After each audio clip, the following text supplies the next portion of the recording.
Hi, this is Steve Mortensen, president of Miracle Comics, and today we're going to talk about collecting comics in the 1980s.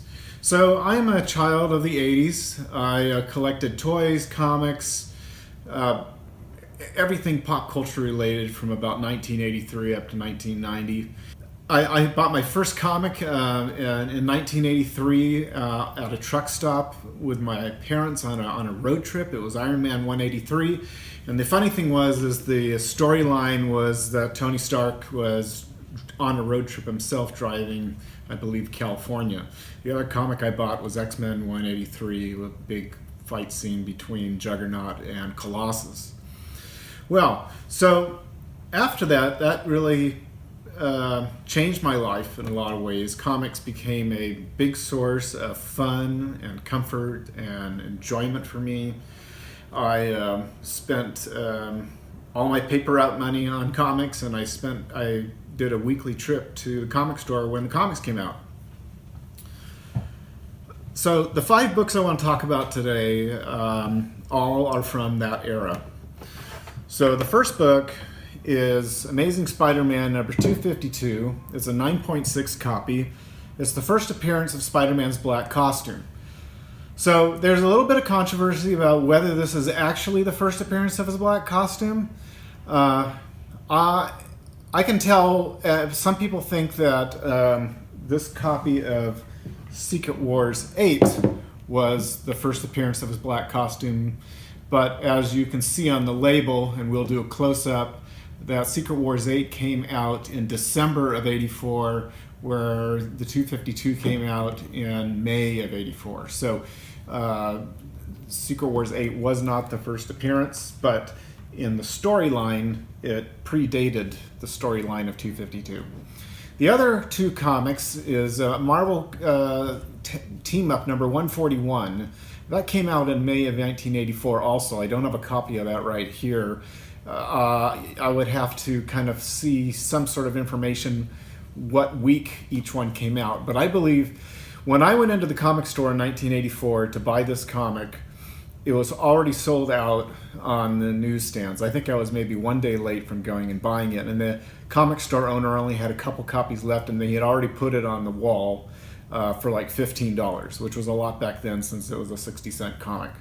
So, and then before the May issues, there was a fan comic called Marvel Age that came out 2 months before that had sort of a sketch appearance of the black costume.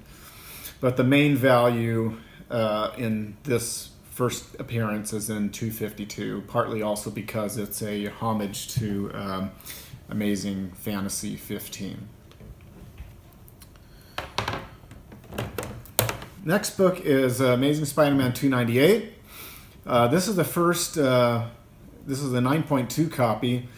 And this is the first, I don't even call it appearance, but it's the first time that Todd McFarlane started drawing Spider-Man. So the significance of Todd McFarlane we can talk a lot about it. I'm going to try to be brief, but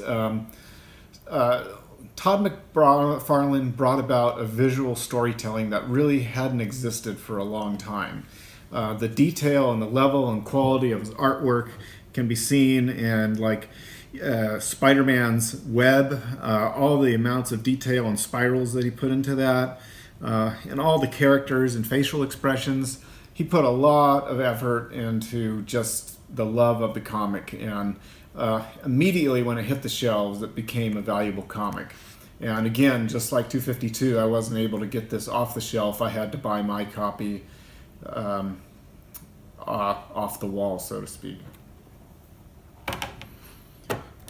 The next 2 comics related to TV.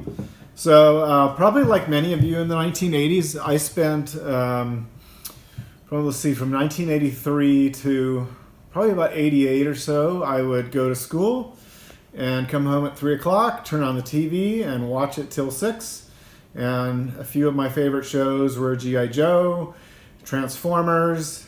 Can't remember if Thundercats was Saturday or after school, but it was a very popular TV series.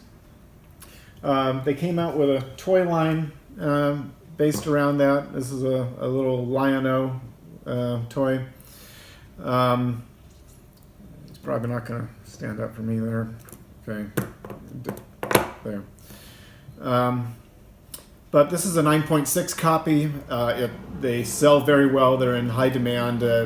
Star Comics had a tendency of not being able to get really high grades because of the fact that they were low production runs and a lot of printing flaws.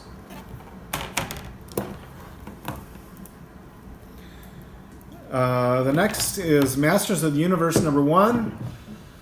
This is not the first appearance of He-Man in comics. That was a issue of DC Comics Presents, but this is the first Marvel appearance of He-Man. This is also a 9.6 copy, and I also have a figure of He-Man. This is actually a very nice one.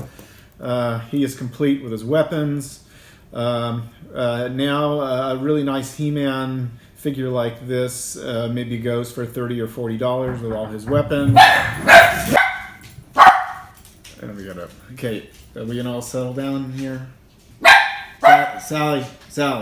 He-Man, this is a very nice example of a He-Man figure. They sell with all their weapons, I think, between about $30 and $50. If you had one that was still in the blister pack and graded by AFA, it would probably be over $1,000, I would think, if it was in reasonable high grade. Again, these Star Comics are in high demand and hard to find in high grade. So happy to share this one. Last comic I wanted to talk about today was Batman and the Outsiders #1. This is the second appearance of the Outsiders. The first appearance was Brave and the Bold #200. This is sort of Batman's side team. You know, he had obviously Robin as a sidekick, but in the 1980s he had this side team called the Outsiders. So my personal view is that as the DC comic movie franchise continues to expand, a lot of the directors are in their mid-40s like myself, and they're moving through their childhood, and I think that perhaps The Outsiders might be a movie someday, but I haven't heard any rumors, but I'm hoping that might be the case. So I think this is really a great pickup right now. I think it sells somewhere around 100 to 150 in 9.8, and this is a nice copy. If there was a movie ever announced, then that would probably spike up a few $100s.